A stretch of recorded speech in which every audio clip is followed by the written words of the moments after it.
बिस्मिल्लाहिर्रहमानिर्रहीम। अस्सलाम वालेकुम dear students. Chapter number 26 some major ecosystem FSc part 2 हम डिस्कस कर रहे हैं, जिसमें हमने अपना फ़र्स्ट लेक्चर देखा था, जो हमारा प्रीवियस लेक्चर था, जिसमें हमने क्लाइमेट और वेदर को डिफ्रेंशिएट किया था। उसके साथ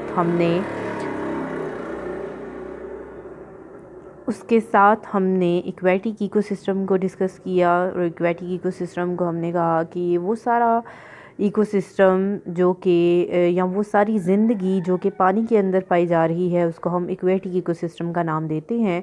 देन हमने कहा कि एक्वेटिक इकोसिस्टम के अंदर भी हमें जो है वो दो तरह की टाइप्स नज़र आती हैं। एक को हम फ्रेश वाटर इकोसिस्टम का नाम देते हैं, और एक को हम जो है वो मेरेन इकोसिस्टम का नाम देते हैं। अब उन दोनों में क्या डिफरेंस है वो भी हमने देखा था। फ्रेश वाटर मीन जिसको रनिंग वाटर भी कहा जाता है, और इसके अंदर साल्ट्स की कंसंट्रेशन क्या होती है, कम होती है।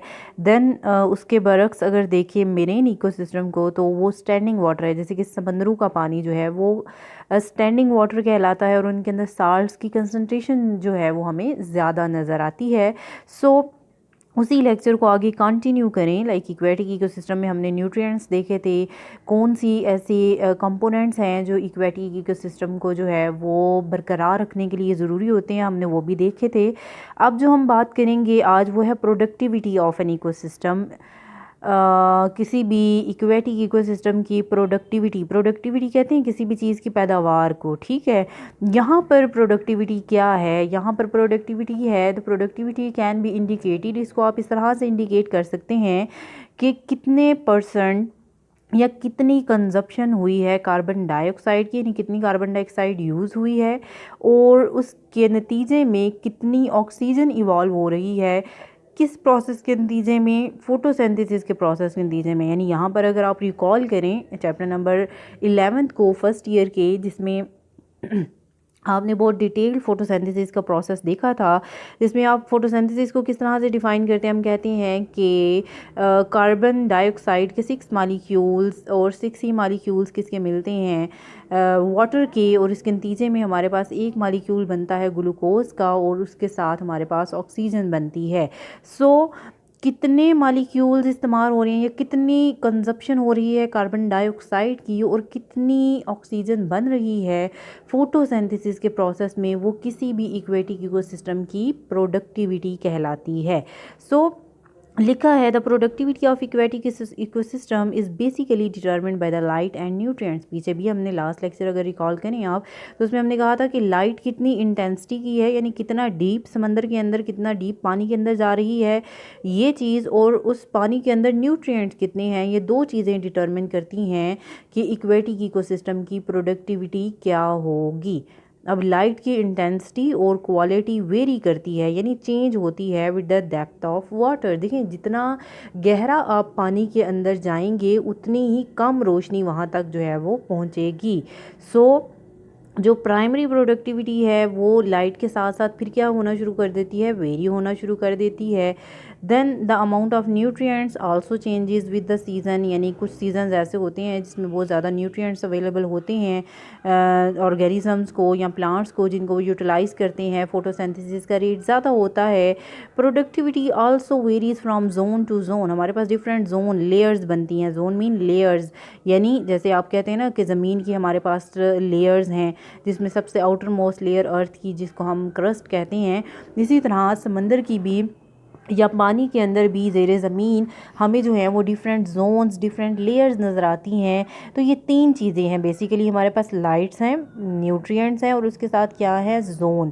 अब इन तीनों चीज़ों के साथ साथ जो इंटेंसिटी है लाइट की, जो न्यूट्रिएंट्स की क्वांटिटी है, और जो प्रोडक्टिविटी है, वो जोन टू जोन वो क्या करना शुरू कर देती है, वेरी करना शुरू कर देती है। वेरी मीन चेंज होना शुरू हो जाती है। इक्वेटिक की इन्वायरमेंट जो है, जिसको हम इजीली क्लासीफाई करते हैं फ्रेश वाटर और मेरीन वाटर के अंदर। मैंने आपको पहले भी बताया कि इक्वेटिक इन्वायरमेंट या तो फ्रेश वाटर कंटेन कर रहा है, फ्रेश वाटर मीन जिसको रनिंग वाटर कहा जाता है, जैसे कि दरियाओं का पानी, और दूसरा है मेरीन वाटर जिसको हम स्टैंडिंग वाटर या साल्टी वाटर, यानी जिसके अंदर नमक या साल्ट्स की क्वांटिटी क्या होती है, ज़्यादा होती है। So this was about the productivity of an ecosystem. अब जो हम बात करेंगे वो है फ्रेश वाटर लेक्स की, यानी ये जो तालाब हमारे पास, ये जो नदियाँ वगैरह बनती हैं लेक्स, उनके बारे में हम जो हैं वो थोड़ा सा डिटेल में देखेंगे। तो फ्रेश वाटर लेक्स जो हैं ये भी वेरी करती हैं ट्रीमेंडसली इन साइज़ में, डेप्थ में और न्यूट्रिएंट कंटेंट्स में, including different life zones and temperature stratification. Strata किसको कहते हैं? स्ट्रेटा कहते हैं लेयर को, और टेम्परेचर की भी डिफरेंट लेयर्स हमें देखने को मिलती हैं पानी के अंदर। आप देखें अगर आपने ये चीज़ कभी ऑब्ज़र्व की हो कि आप सतह समंदर के पास जाएं, आप ऊपर वाली लेयर को टच करें तो वो हमें बकदरे गर्म महसूस होती है उस पानी के जो उस लेयर के नीचे होगा। देन अगेन उससे नीचे जाएं तो वो मज़ीद ठंडी। इसकी रीज़न क्या है? यानी जैसे जैसे हम ज़ेरे ज़मीन पानी के अंदर मूव करते हैं तो जो पेनिट्रेशन है, यानी कि जो इंजज़ाब है लाइट का और हरारत का, टेम्परेचर का, वो क्या होना शुरू हो जाता है? कम। अब न्यूट्रिएंट्स जो हैं वो हमें बॉटम में ज़्यादा मिलते हैं और ऊपर कम मिलते हैं, यानी दोनों चीज़ें आपस में डिफरेंट हो गई ना।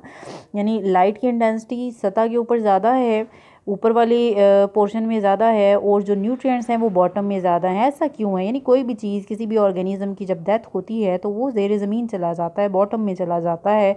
सो इस बेस के ऊपर हमारे पास डिफरेंट ज़िंदगी के जोन्स बनते हैं और डिफरेंट टेम्परेचर की स्ट्रेटिफिकेशन बनती हैं, यानी कि लेयर्स बनती हैं। तो हम इन लेयर्स को जो है वो अब डिटेल से देखते हैं।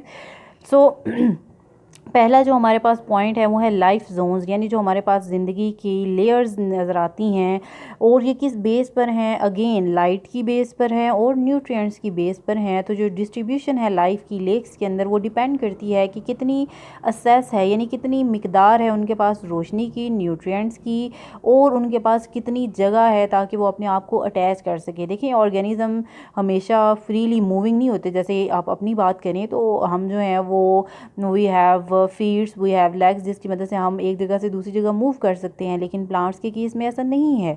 उन्हें अटैचमेंट के लिए जगह चाहिए। इसी तरह कुछ फाइटोप्लैंक्टॉन्स होते हैं, कुछ जू प्लैंक्टॉन, यानी कुछ एनिमल्स ऐसे होते हैं जो चिपटे हुए होते हैं रॉक्स के साथ या इधर उधर दूसरी चीज़ों के साथ, तो उन्हें भी प्लेस ऑफ अटैचमेंट की ज़रूरत होती है। सो इन सारी बेसिस के ऊपर जो है वो हम डिफरेंट जोन्स देखते हैं, डिफरेंट जो हैं वो लेयर्स देखते हैं लेक इकोसिस्टम के अंदर। तो हमें 3 मेजर जोन्स जो हैं वो नज़र आते हैं। ये आपको शॉर्ट क्वेश्चंस में ये जोन्स जो हैं वो पूछे जाते हैं। तो इसमें सबसे पहला जोन है जिसको हम लिटोरल जोन कहते हैं। ये नियर शोर, यानी कि ये साहिल के पास, यानी ऊपर वाली जो लेयर हमें पानी की नज़र आएगी, ये वो वाला जोन हमारा बनता है। इस जोन में water is shallow, shallow mean कम गहरा होता है, ठीक है। प्लांट्स फाइंड अबंडेंट लाइट, पौधों को बहुत ज़्यादा लाइट मिल रही है। एंकरेज, यानी अपने आप को जकड़ने के लिए मिट्टी मिल रही है, और बहुत सारे न्यूट्रिएंट्स भी मिल रहे हैं जो कहाँ से आ रहे हैं? बॉटम सेडिमेंट से। प्लांट्स जो लिटोरल जोन में रहते हैं या कम्युनिटीज़ जो बनाते हैं वो बहुत डाइवर्स हैं, यानी बहुत वैरायटी नज़र आती है हमें, जिसमें वाटर लिलीज़ भी नज़र आती हैं। ये इंटायरली यानी मुकम्मल सबमर्ज ढंसे हुए होते हैं, वेस्कुलर प्लांट्स हैं ये। इसके अलावा एल्जी भी मिलता है जो कि डीपेस्ट रीजन में पाया जाता है लिटोरल जोन के। अब प्लांट्स जो हैं इस जोन के, ये ट्रैप पकड़ते हैं सेडिमेंट्स को, कैरिड बाय स्ट्रीम, जो लहरें लेकर आती हैं, इंक्रीजिंग द न्यूट्रिएंट कंटेंट्स, अपने न्यूट्रिएंट कंटेंट्स में इजाफा करते हैं। Living among the anchored plants और माइक्रोस्कोपिक ऑर्गेनिज्म, हमें जो एंकर्ड प्लांट यानी चिपटे हुए प्लांट्स नज़र आते हैं उनको हम प्लैंक्टॉन्स का नाम देते हैं, और अगर वो प्लांट्स हैं, माइक्रो ऑर्गेनिजम्स हैं, तो वो प्लैंक्टॉन्स हैं, और अगर वो प्लांट्स हैं इन केस तो उनको हम फाइटो प्लैंक्टॉन्स कहते हैं। यानी प्लैंक्टॉन सिर्फ माइक्रो ऑर्गेनिजम्स के लिए, यानी जो हमें नज़र नहीं आ रहे आम आँख से, और अगर वो फाइटो प्लैंक्टॉन्स हैं तो मींस वो प्लांट्स हैं। यानी फाइटो का वर्ड जहाँ पर भी आता है वो प्लांट्स के लिए यूज़ किया जाता है। ड्रिफ्टिंग प्लांट्स कहते हैं इनको। दीज इंक्लूड्स फोटोसिंथेटिक, अब इसमें कौन कौन से प्लांट्स हैं? प्रोटिस्टा है, बैक्टीरिया है और एल्जी वगैरह हैं, जिसके साथ हमें जू प्लैंक्टॉन्स भी देखने को मिलते हैं जिनको हम ड्रिफ्टिंग एनिमल्स कहते हैं। जू मीन एनिमल्स, और प्लैंक्टॉन माइक्रो ऑर्गेनिज्म, यानी वो एनिमल्स जो आम आँख से देख नहीं सकते। अब इसमें कौन कौन से एनिमल्स हैं? इसमें प्रोटोजोआ है, और टीनी क्या है? क्रस्टेशियंस वगैरह हैं।